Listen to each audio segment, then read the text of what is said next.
आपल्या समेत प्रसिद्ध बैलगाडा मालक, जुनाट बैलगाडा मालक हरिभक्त परायण सांदूस गावचे माणिक मामा सांडबोर आहेत। त्यांच्या अनेक मुलाखती आपण पाहिल्या असेल। बाळासाहेब नाना जवळेकर आणि त्यांची अनेक वर्षापासून मैत्री आणि जुगलबंदी देखील आहे। खऱ्या अर्थाने माणिक मामांना एक बैलांची एक चांगली पारख आहे। घोडीची असेल, बैलांची असेल, एक चांगल्या प्रकारची पारख आहे। मामा काय सांगाल, हरण्याच्या जाण्याने ही जी पोकळी निर्माण झाली, आता काय सांगाल हरण्याबद्दल, तुमचं काय काय त्यासोबत?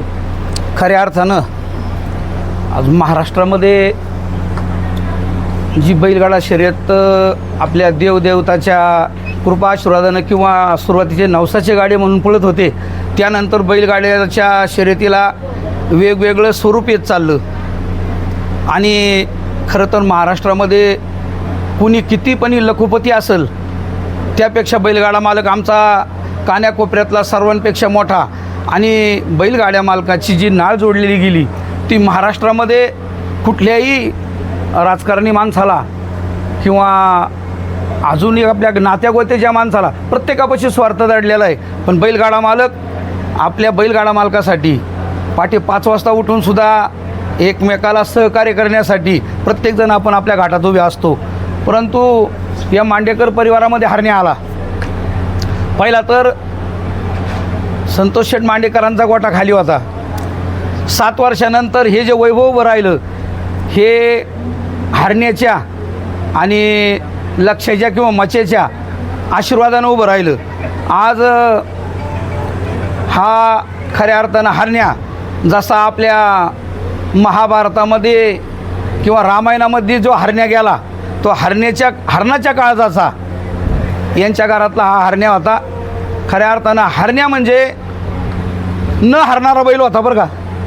महाराष्ट्रामध्ये आजपर्यंत संतोष मांडेकरांना जे महाराष्ट्रात नाव झालं म्हणजे नाशिक, पुणा, सातारा, सांगली, जिथं जिथं बैलगाड्याचे शंकरपट भरू, घोडागाडीची शर्यत भरू, तिथं बैलगाड्यातील किंग म्हणून संतोष शेठ मांडेकरांचं नाव जे मोठं केलं असेल तर त्यांच्या परिवारापेक्षा त्यांच्या मुख्य जनावरानं त्यांचं नाव मोठं केलेलं आहे। हरण्याच्या बाबतीत बोलायचं म्हटलं तर 1500 ते 1800 गाडं लिमगावला 5 दिवस शर्यत होती आणि 5 दिवसाच्या शर्यतीमध्ये हरण्या पार आम्ही 4 वाजता बारी झोपली आणि 5 दिवसातून घाटाचा राजा झाला। घाटाचा राजा होणं इतकं सोपं नाही। आणि खंडोबाच्या दारामध्ये पण हरण्याची पळणी जर पाहिलं तर हरणाच्या स्वरूपाची होती आणि जिथं झुपील तिथंच निशाणापाशी बैल निघायचा, इतकी बैलाच्यामध्ये धमक होती। म्हणून तर 5-5 दिवसाच्या शर्यतीमध्ये घाटाचा राजा व्हायचा। खऱ्या अर्थानं या परिवाराला दुःख होणं इतकं सोपं नाही, साहजिक नाही आणि ते म्हणजे सामावण्यासारखं सुद्धा नाही। परंतु तुम्हा आम्हाच्या तोंडाकडं बघून हे समज शांततेमध्ये काढायचं आहे। बैलगाडा क्षेत्रामधला एक पंतप्रधान म्हणूनच हा बैल होता। मुख्य प्राण्यामध्ये त्यांनी जे नावलौकिक केलं हे अपराजित राहिलं।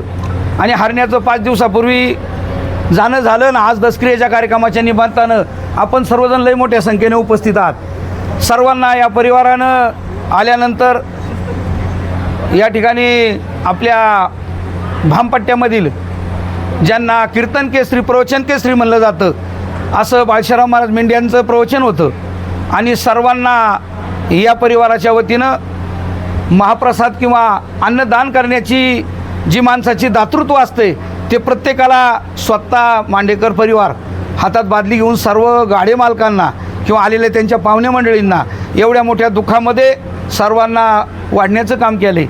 आणि हा जो हरण्याच्या दसक्रियेचा कार्यक्रम या ठिकाणी संपन्न झाला, खऱ्या अर्थानं असाही दुःखाची वेळ कोणाच्याही परिवारावर येऊ नये। परंतु आले देवाजीच्या मनात तिथे कोणाचेच आले ना। जे देवाला मान्य आहे ते सर्व नीतीला मान्य करणे। कसं आहे, काळ हा कोणासाठी थांबलेला नाही। म्हणून या परिवारानं आज दसक्रियेच्या कार्यक्रमाच्या निमित्त एवढे मोठा समाज आज या ठिकाणी वाटं लावला। मी या परिवाराचा एक घटक म्हणून बैलगाडा क्षेत्रामध्ये ज्यांचं लईच म्हटलं तर मोठं नाव आहे असे बाळासाहेब नाना जवळेकर आणि संतोष शेठ मांडेकर ही राम लक्ष्मणाची जोडी होती, तशी त्यांच्या मनेची आणि हरण्याची जोडी होती। आज ती जोडी गेली तरी त्यांच्या मागं त्यांचं काहीतरी ऋण आहे। दोन्ही बैल यांचा गाडा भरभरून पळवल्याशिवाय राहणार नाही अशी मी खंडेरायाचरणी प्रार्थना करतो आणि सर्वांच्या वतीनं या परिवारातला हरण्या गेला, हरण्याला आपल्या सर्वांच्या वतीनं भावपूर्ण श्रद्धांजली अर्पण करतो.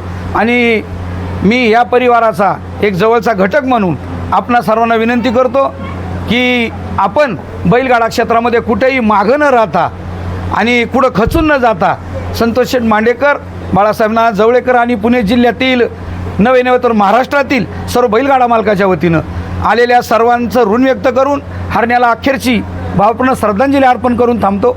रामकृष्ण हरी. धन्यवाद.